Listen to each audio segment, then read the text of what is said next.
Quelque chose d'intéressant, c'est que dans ce modèle-là, et par rapport dans le cas que je vous montre, par rapport au véhicule et par rapport au chien, on a la cage qui est directement posée sur les sièges arrière.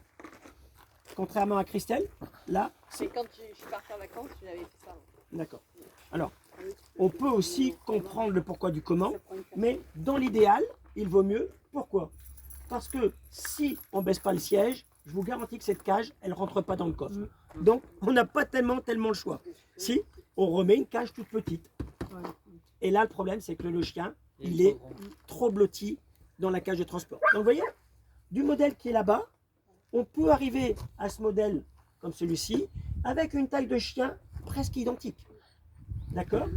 À la différence près, là, que vous voyez, là, le chien, il est mieux installé par rapport à la cage de transport. D'accord? On a toujours une ouverture, donc, côté coffre, qui convient bien. Là, cette place-là qu'on a ici, on la retrouve de l'autre côté avec le véhicule, avec le système qui baisse. Ok? Le principe reste le même. Assez haut en hauteur, donc attention, quand le chien saute du véhicule, c'est comme il saute sur une haie. Si vous l'empêchez d'aller loin, il peut se briser les pattes. Surtout si vous mettez trop de vent, qui est souvent le cas, et que vous demandez au chien de sauter. Le chien, plus il est haut, plus il a besoin d'élan pour sauter, surtout pour ne pas se blesser. Si vous l'empêchez de descendre correctement, il va descendre quand même, mais il peut se blesser au niveau des pattes. Et ça, c'est bien dommage. Donc, plus le véhicule est haut, plus il faut lui donner la possibilité au chien de sauter le plus loin possible. Pour ça, il faut bien sûr qu'il n'y ait rien derrière. Rien autour. Pas de chien, pas de gens, pas d'enfants et pas d'obstacles. D'accord? Donc là, on va faire la même chose.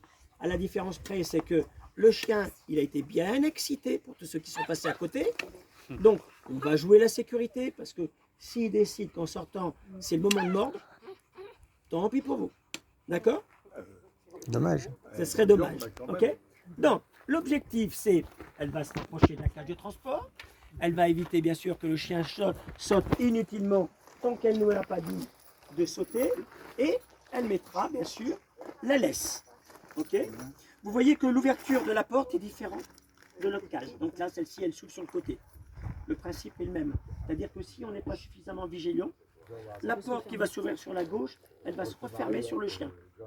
Et ça, c'est pas bon du tout parce que le chien, une fois qu'il a compris qu'il peut être coincé ou se blesser avec la cage de transport, c'est soit il sort pas, soit il sort et il veut plus rentrer. D'accord? Donc je vais vous demander de vous mettre en route.